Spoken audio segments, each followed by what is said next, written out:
Morning বন্ধুরা, সবাই কেমন আছো? আশা করছি সবাই খুব ভালো আছো আর আমিও ভালো আছি। দেবপূজা আর এটি নতুন ব্লগে তোমাদের সকলকে স্বাগত জানাই। আজ হচ্ছে আমাদের অ্যানিভার্সারি আর আজকে ব্লগটা আমি সকাল থেকেই শুরু করছি। আশা করছি আজকে ব্লগটা তোমাদের কিছুটা হলেও ভালো লাগবে। তাহলে বন্ধুরা চলো আজকে ব্লগটা শুরু করা যাক। সেই গেছে বাজার করতে, তখনই দেখো বর্মশাইকে যে অ্যানিভার্সারি গিফটটা দেবো তখনই চলে এসেছে সকালবেলায়। আর আমিও ভাবছিলাম বর্মশাই যখন বাড়িতে না থাকবে তখনই যেন গিফটটা আসে, তাহলে ভালোই হবে। সারপ্রাইজ গিফট তো আগে থেকে দেখে নিলে তো সেটা মজাই থাকে না।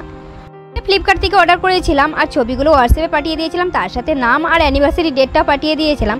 আর এটার দাম নিয়েছে 270 টাকা। কত সুন্দর হয়েছে দেখো, এত কম দামে এত সুন্দর জিনিস পাবো ভাবতেই পারিনি। এদিকে রান্না চাপিয়ে দিয়েছি আর সকালবেলা বর্মশাই 4টে লেগ পিস আর এদিকে দেশি মুরগির মাংস এনেছিল। আমি আবার সেগুলো ভালো করে ম্যারিনেট করে নিয়েছি, এরপর ফ্রিজে রেখে দেবো। আর এই 4টে লেগ পিস দিয়ে তান্দুরি হবে আর দেশি মুরগির মাংসটা দিয়ে কষা হবে। করে এখন আমি চলে এসেছি কেক বানানোর জন্য। আর আজকে ভাবলাম নিজের হাতে কেক বানিয়ে অ্যানিভার্সারি পালন করবো। তার জন্য দেখো সমস্ত কিছু মেপে নিয়েছি একটা থালায়। আর এদিকে আমি 3টে ডিম নিয়েছি আর এই 3টে ডিম দিয়ে আজকে কেক বানাবো। আর এদিকে দেখো 1 কাপ চিনি নিয়ে নিয়েছি আর তার সাথে তেল নিয়ে নিয়েছি আর একটুখানি ভ্যানিলা এসেন্স লাগবে, ওর জন্য পুরো শিশিটা নিয়ে নিয়েছি। এখান থেকে অল্প একটু ঢেলে নেবো। আর এখানে আমি কিছুটা লিকুইড দুধ নিয়ে নিয়েছি, এটা একটু গরম ছিল তো তাই হচ্ছে ঠান্ডা করতে দিয়েছি জলের ভেতর। আমি 3টে ডিম ভালো করে ব্লেন্ডারে করে ব্লেন্ড করে নেব। আর ডিম থেকে 3টে কুসুম আলাদা করে নিয়েছি, বাটিতে উঠিয়ে নিয়েছি। আর যখন ব্লেন্ড করছিলাম বারবার দেখো কাঁটাটা শুধু খুলেই যাচ্ছিল, কেন যে এরকম হচ্ছিল জানি না। কালকে যখন ফ্লিপকার্ট থেকে ক্রিমটা এসেছিলো তখন আমি ওটা ট্রাই করছিলাম যে ঠিকঠাক আছে নাকি ক্রিমটা, তখন থেকেই দেখছি বারবার কাঁটাটা খুলেই যাচ্ছে। আর আজকেও যখন ডিমটা এরকম ব্লেন্ড করছিলাম তখনও দেখছিলাম বারবার খুলে যাচ্ছে। আর এরকমভাবে বারবার খুলে গেলে কি ভালো লাগে, ঠিকভাবে ব্লেন্ডও করতে পারছিলাম না। কাঁটাগুলো লাগাতে যাচ্ছি, লাগানোর আগেই দেখছি খুলে পড়ে যাচ্ছে। কেন যে এরকম হচ্ছে ভালো লাগছে না, বিরক্ত লাগছে। এরকম করে কি কাজ করা যায় বলো? আর আজকের দিনে ভাবছি যে নিজের হাতে কেক বানাবো, আর এরকম যদি বারবার ডিস্টার্ব করে কার ভালো লাগে বলো তো? আমি অল্প অল্প চিনি দিয়ে অ্যাড করছিলাম আর ব্লেন্ড করার চেষ্টা করছিলাম, কিন্তু বারবার খুলে যাচ্ছিলো, ব্লেন্ড তো হচ্ছিলোই না। আর ভাবছিলাম যে আজকে যা হোক করে কেকটা হয়ে যাক, তারপর কেক না হলেও হবে, অন্য একদিন দোকানে নিয়ে তারপর দেখাবো। আর বর্মশাই তো ইলেকশন ছিল তাই প্রচুর চাপ ছিল, ওকে নিয়ে যে দোকানে যাবো তা কি হয় নাকি? ও সারাদিন বাইরেই ছিল তাই ওকে নিয়ে আর যেতে পারিনি। এই যে দেখো ডিমটা আমার ব্লেন্ড হয়ে গেছে, আর একটু করতে হতো কিন্তু বারবার খুলে যাচ্ছিলো তো তাই বিরক্ত লাগছিল করতে, তাই যেটুকু হয়েছে ওটুকুই করলাম। আর যে বাটিটা নিয়েছিলাম সেটা থেকে আবার দেখছিলাম পড়ে যাচ্ছিলো ডিমটা, তাই আমি আবার এই বড় গামলাটাই ঢেলে নিয়েছি। আমি ডিমের ভিতর অল্প অল্প ময়দাগুলো দিচ্ছি আর এই হ্যান্ডউইচটা করে ঘুরিয়ে ঘুরিয়ে ভালো করে মিশিয়ে নিচ্ছি। ইউটিউব দেখে তো করছি, কতটা কি ভালো হবে জানি না, তবে আগের দিনও করেছিলাম বেশ ভালো হয়েছিল। কালকে তো করেছিলাম চকলেট কেক, সেটা বেশ ভালোই হয়েছিল, তবে আজকেরটা কতটা কি ভালো হবে জানি না। যে কেকটা বানাচ্ছি সেটা হচ্ছে ভ্যানিলা কেক। যে দেখো ডিমের সাথে আমার ভালো করে সমস্ত কিছু মেশানো হয়ে গেছে। আর সব থেকে যে বড় মোলটা ছিল সেটা আমি নিয়ে নিয়েছি। আর আমার কাছে তো বেকিং পেপার ছিল না, তাই আমি পেপারের কাগজ কেটে সেটা বিছিয়ে দিয়েছি আর অল্প একটু তেল ব্রাশ করে দিয়েছি। তবে আমি মিডিয়াম যে মোলটা ছিল সেটা নিয়েছিলাম, আর যতটা বেটার হয়েছে তারপর দেখলাম এটাতে ধরবেই না, তাই আবার বড় মোলটা নিয়ে নিলাম। কেকের বেটারটা এত সুন্দর স্মুথ হয়েছে না, সেটা তোমাদের বলে বোঝাতে পারবো না, তবে কেকটা কতটা ভালো হবে সেটাই দেখা যাক। দেখো আমি একটা স্প্যাচুলা নিয়ে পুরো বেটারটা মোল্ডের ভিতর ঢেলে দিচ্ছি।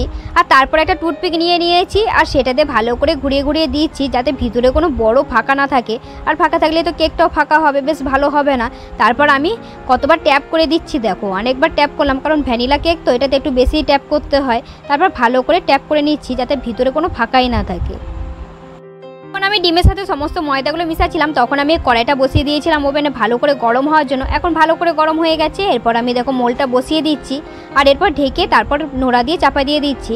তবে আমার কাছে তোর কোনো কিছু ছিল না, এই কড়াইটাই ছিল, এটাতেই করব, কতটা কি ভালো হবে দেখা যাক। এদিকে দেখো আমি কিছুটা হোয়াইট চকলেট দিয়ে গলিয়ে নিয়েছি, তারপর পেপারের উপর ঢেলে দিয়েছি। এরপর এটা শুকিয়ে গেলে কাটিং করব আর এটা কাটিং করে তারপর কেকের উপর দেবো ডেকোরেশনের জন্য। আমার 35 মিনিট হয়ে গেছে, এরপর আমি নোড়াটা তুলে নিচ্ছি একটা কাপড় দিয়ে, তারপর থালাটা তুলে দেখবো যে কেকটা ঠিকঠাক হয়েছে কিনা। যে দেখো কেকটা কত সুন্দর হয়েছে, দেখো এত সুন্দর হবে আমি তো ভাবতেই পারিনি, আর এত সুন্দর ফুলবে সেটাও ভাবতে পারিনি। শুধু মাঝখানটায় কাঁচা রয়ে গেছে, এখানটা কিসের জন্য কাঁচা রয়েছে বলো তো? থালাটা তো টিকে গিয়েছিল, যখনই ফুলেছে তখন থালাটার সাথে টিকে গেছে, ওর জন্য মাঝখানটায় কাঁচা রয়েছে। এখন আমি আবার 10 মিনিট ঢাকা দিয়ে তারপর আবার এটা করে নেবো, তবে অন্য থালাতে ঢেকে তারপর আবার করতে হবে। সাইডটা দেখো, সাইডটা কিন্তু একদম পারফেক্ট হয়ে গেছে, শুধু মাঝখানটা একটু কাঁচা রয়ে গেছে। দেখো আমার চকলেটটাও শুকিয়ে গেছে, তারপর আমি একটা কাটার নিয়ে নিয়েছি গোল টাইপের। প্রথমে আমি বড় কাটারটা দিয়ে কেটে নিচ্ছি, তারপর মাঝখানে ছোট কাটারটা দিয়ে কেটে নেব। আর ভালো করে কেটে নেওয়ার পর ফ্রিজে রেখে দেবো, দিয়ে যখন ব্যবহার করব তখন এটা থেকে উঠিয়ে নেব। বিকেলবেলা কেকটা আমি ভালো করে ডেকোরেশন করে ফ্রিজে রেখে দিয়েছিলাম, শুধু সাইডের চকলেটগুলো লাগানো বাকি ছিল, তাই দেখো এখন বার করে নিয়েছি। তারপর একটা মোটা পেপার নিয়ে নিয়েছি, সেটা দিয়ে সাইডের চকলেটগুলো লাগিয়ে নিচ্ছি। ডেকোরেশনের ভিডিওটা তোমাদের সাথে শেয়ার করতে পারিনি। কি হয়েছে বলো তো, আমার কাছে তো স্ট্যান্ডটা নেই, আমার কাছে ছোট স্ট্যান্ডটা ছিল, ওটাতে বারবার ফোনটা পড়ে যাচ্ছিল, ওই জন্য ঠিকভাবে ভিডিও করতে পারছিলাম না। অতনুকে ডাকা হয়েছিল আমাদের বাড়িতে, অনেকগুলো জিনিস ছিল তো দুজনে মিলে এতগুলো জিনিস নিয়ে যেতে পারবো না। আর আজকে অতনুর ছুটি ছিল, তাই ও বাড়িতেই ছিল, ওর জন্য আবারও আমাদের বাড়িতে আসলো। আর ও আসার পরেই দেখো আমাকে উইশ করে দিল অ্যানিভার্সারির। তনু আসার পরে ফ্রিজে যে ম্যারিনেট করা চিকেনগুলো রাখা ছিল সেগুলো বের করে নিয়েছি, এরপর এগুলো টিফিনে ভরে তারপর দিদি বাড়িতে নিয়ে যাব। দেখো এক এক করে চিকেনগুলো টিফিনে ভরছি, আর চিকেনগুলো ম্যারিনেট করে ফ্রিজে রেখে দিয়েছিলাম তো, তাই কত সুন্দর কালার এসেছে দেখো। এসে বলো তো, আমার কাছে তো বড় টিফিন ছিল না, তাই অতনু আসার সময় ওকে বলে দিয়েছিলাম যে দুটো বড় টিফিন নিয়ে এসো, 2 রকম চিকেন আছে তো, তাই দুটো টিফিনে করে নিয়ে যেতে হবে। আমার সাথে তো বলেই দিয়েছে দিদি বাড়িতে যেই কেক কাটা হবে আর ওখানে যেই সমস্ত কিছু খাওয়া দাওয়া হবে, রান্না বান্না হবে। আর আজকে তো আবার খেলা আছে, ওর জন্য ও ভাবলো যে একা একা খেলা দেখে তো কোনো মজা নেই, তাই সবার সাথে খেলা দেখবে। আর ওখানে আবার অতনু জামাইবু আছে, ওদের সাথে সবাই মিলে বসে খেলা দেখবো আর একদিকে খাওয়া দাওয়া হবে। গোল টিফিন পাঠিয়েছিল, সেটাতে আমি দেশি মুরগির মাংস নিয়ে নিয়েছি, আর এই গোল টিফিনটা ছিল সেটাই আবার লেগ পিসগুলো নিয়ে নিচ্ছি, না হলে ওটাতে আবার ধরবে না, কারণ অনেক বড় বড় লেগ পিস তো, তাই এটাতে বেশ ভালো হবে লম্বা দিকে নিলে, ওর জন্য আমি এটাতে ভরে নিয়েছি লেগ পিসগুলো। সমস্ত কিছু রেডি করে দেওয়ার পরেই ও বেরিয়ে পড়েছিল, তারপরে দেখো আমরা দুজনে মিলে বেরিয়ে পড়েছি। ওয়েদারটা দেখো পুরো মেঘলা, আর খানিকক্ষণ পরপরই বৃষ্টি হচ্ছে, তাই দেখো রাস্তা সব ভিজে স্যাঁতস্যাঁতে করছে। আর আমাদের অ্যানিভার্সারিটা ছিল রেমাল ঝড়ের একদম মাঝখানে, ওর জন্য এই অবস্থা ওয়েদারের। আগে থেকে প্ল্যান করে রেখেছিলাম মায়ের কাছে পুজো দিয়ে দিনটা শুরু করব, তারপর শাড়ি পরে ভালো করে সাজগুজু করে তারপর কেক কাটবো, কিন্তু এবারেও আর সেটা হলো না। কর্মসের ভোটের জন্য সকাল থেকে সারাদিন একদম ফুল ডিউটি ছিল, সকাল 4টে থেকে রাত 12টা পর্যন্ত। আর রাত 12টা পর্যন্ত ডিউটি করে এসে খাওয়া দাওয়া করে শুতে শুতে অনেকটাই রাত হয়ে গেছিল, আর সারাদিন ডিউটি করে তো অনেক টায়ার্ড হয়ে গেছে, তাই সকালবেলা উঠতেও দেরি হয়ে গেছিল, ওর জন্য মায়ের কাছে পুজো দেওয়া হয়নি। ওয়েদারটাও এত পরিমাণে খারাপ ছিল, তাই সেরকম ভাবে আর সাজতে ইচ্ছে করলো না, তাই কোনো রকম একটা চুড়িদার পরেই চলে এসেছি। তারপরে সবাই মিলে সমস্ত কিছু রেডি করছিলাম কেক কাটার জন্য। আর এদিকে আমি আসার সময় একটা কেক নিয়ে এসেছি, আর তার সাথে একটা হ্যাপি অ্যানিভার্সারি লেখা আছে সেরকম একটা ক্যান্ডেল নিয়ে এসেছি। আর এদিকে দেখো অতনু আসার সময় কতগুলো বেলুন নিয়ে এসেছে, আর তার সাথে কতগুলো ঝিকঝাক ক্যান্ডেল নিয়ে এসেছে, এখন সেগুলোই সব সাজানো হচ্ছে।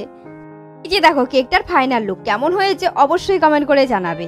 আর যে চকলেটগুলো কেটে রেখেছিলাম তখন তো দেওয়া হয়নি, আসার আগে এই চকলেটগুলো লাগিয়ে দিয়েছিলাম। ভালো কেক বানাতে পারি না, তাই ইউটিউব দেখে দেখে যতটা পেরেছি ততটাই করেছি, তবে কেমন হয়েছে খেতে সেটাই এখন দেখা যাক। আর তারপরে দেখো দিদি সব ক্যান্ডেলগুলো এক এক করে লাগিয়ে দিচ্ছিল, আর আমরা দুজনে রেডি হয়ে গেছিলাম কেক কাটার জন্য। বড়মশাইকে কি গিফট দেবো সেটা তো তোমাদের সকালবেলাতেই দেখিয়ে দিয়েছি, শুধু তোমরাই জানো, আর কিন্তু কেউ জানে না আমি আজকে কি গিফট দেবো বড়মশাইকে। চলো কেকটা কাটা যাক, আর বড়মশাই গিফটটা পেয়ে কতটা খুশি হয় সেটাও দেখা যাক, আর বড়মশাই আমাকে কি গিফট দেবে সেটাও তোমাদের সাথে শেয়ার করবো।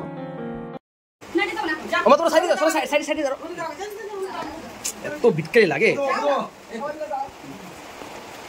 Happy anniversary to you, happy anniversary both.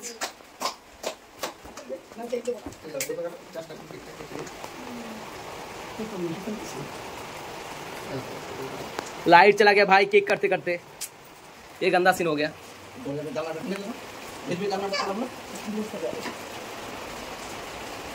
भाई बानानो केक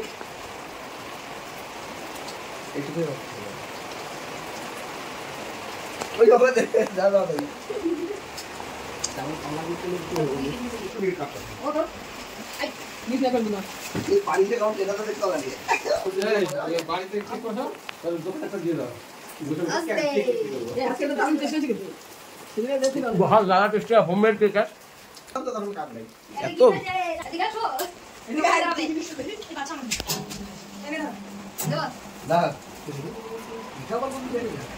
এদিক ঘুরাও গো।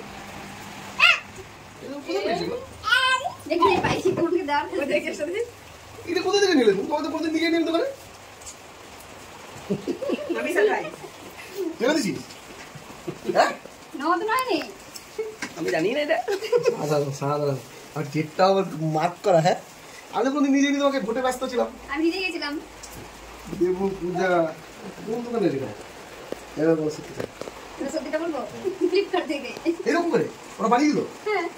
বাহ বাহ বাহ বাহ ওটাই এসেছিল। বাহ thank you thank you thank you.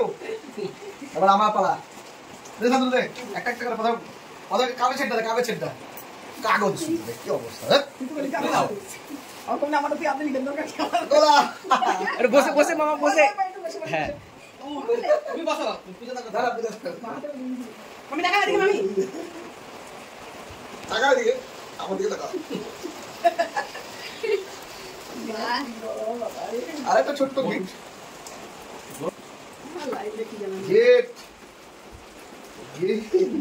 আমি কোনো দোকানে যাইতে পারি নাই। ও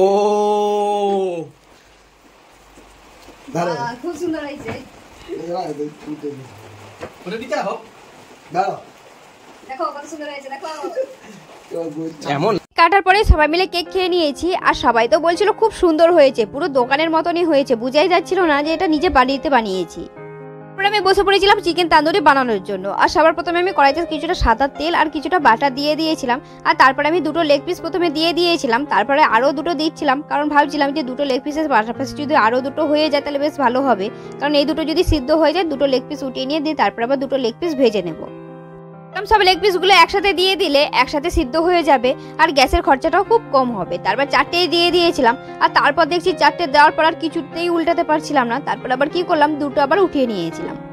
ঠিক দেখো দিদি আবার বসে বসে স্যালাড কাটছিল, আর চিকেন তান্দুরির সাথে স্যালাড না খেলে ভালোই লাগে না, ওর জন্য দিদি আবার একটুখানি শসা আর একটুখানি পেঁয়াজ কাটছিল বসে বসে।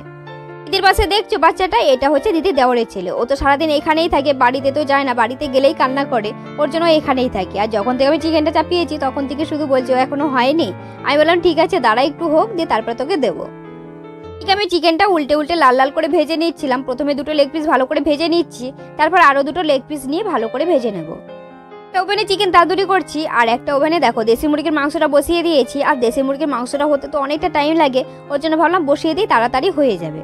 ওগুলো আমার 80% মতন কুক হয়ে গিয়েছিল। তারপর আমি একটা থালায় সব চিকেনগুলো উঠিয়ে দিয়েছিলাম, তারপর যে নিচে লেগে গেছিলো পুড়ে গেছিলো সেইগুলো আবার ভালো করে উঠিয়ে নিয়েছি। তারপর আবার ভালোভাবে ধুয়ে তারপর আবার কড়াইয়ের ভিতর দেখো একটুখানি তেল আর বাটা দিয়ে দিয়েছি, তারপর আবার চিকেনগুলো দিয়ে দিয়েছি। আর ম্যারিনেট করার পর যে মশলাটা ছিল এখন আমি ব্রাশে করে সেই মশলাগুলো এক এক করে লাগিয়ে দিচ্ছি আর উল্টে পাল্টে ভেজে নিচ্ছি। ফাইনালি দেখো আমার চিকেনটা ভালোভাবে রান্না হয়ে গেছে। এরপর চিকেনের ভেতর যে ধোয়া গন্ধটা থাকে সেটা এখন আনতে হবে। তার জন্য দেখো আমি ওভেনের ভিতর কিছুটা কয়লা বসিয়ে দিয়েছিলাম ভালো করে লাল হয়ে যাওয়ার জন্য, কিন্তু কখন দিকে রেখে দিচ্ছি কিছুতেই লাল হচ্ছিল না, তাই কোনো রকম একটু লাল হয়েছে। সেরকম অবস্থাতেই দেখো একটা স্টিলের বাটিতে কয়লাটা দিয়ে দিয়েছি মাঝখানে বসিয়ে, আর তার উপর থেকে কিছুটা বাটা দিয়ে দিয়েছি। আর বাটা দেওয়ার পরেই দেখো কত সুন্দর ধোয়া হচ্ছে। প্রথমে তো উপরে দিতে চাইছিলাম, দিয়ে উপরে তো দিতে পারলাম না, দেখছি নিচে পড়ে গেছে।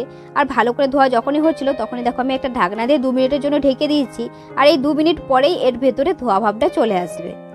তাহলে এইভাবে চিকেন তান্দুরি করতে পারো, আর এইভাবে চিকেন তান্দুরি করলে পুরো দোকানের মতনই লাগে খেতে, বুঝতেই পারবে না যে এটা বাড়িতে বানিয়েছো বলে। এরপরে এই ঢাকনা খুলে চিকেন তান্দুরিগুলো সবার জন্য প্লেটে করে সাজিয়ে নিয়েছি, আর কত সুন্দর লাগছে দেখো দেখতে, কেউ বলবে এটা বাড়িতে বানানো, কত সুন্দর কালার এসেছে দেখো। আর তার সাথে একটু সস দিয়ে দিয়েছি, আর তার সাথে একটু করে স্যালাড দিয়ে দিয়েছি।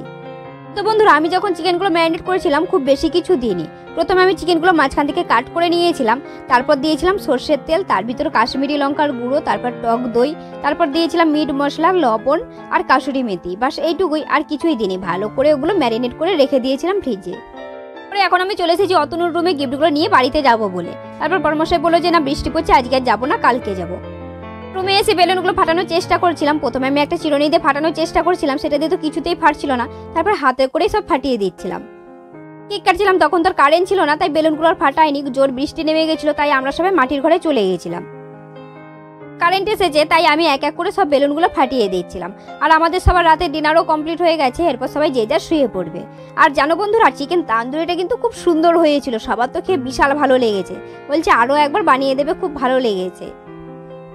বন্ধুরা চলো আজকে ব্লগটা বেশি বড় করছি না, এখানে শেষ করছি। আজকে ব্লগটা কেমন লাগলো অবশ্যই কমেন্ট করে জানাবে, ভালো লাগলে একটা লাইক শেয়ার করে দেবে। দেখা হচ্ছে খুবই শীঘ্রই পরবর্তী ব্লগে, ততক্ষণ তোমরা সবাই ভালো থাকবে, সুস্থ থাকবে। আজকের মতন টাটা সবাইকে, গুড নাইট সবাইকে।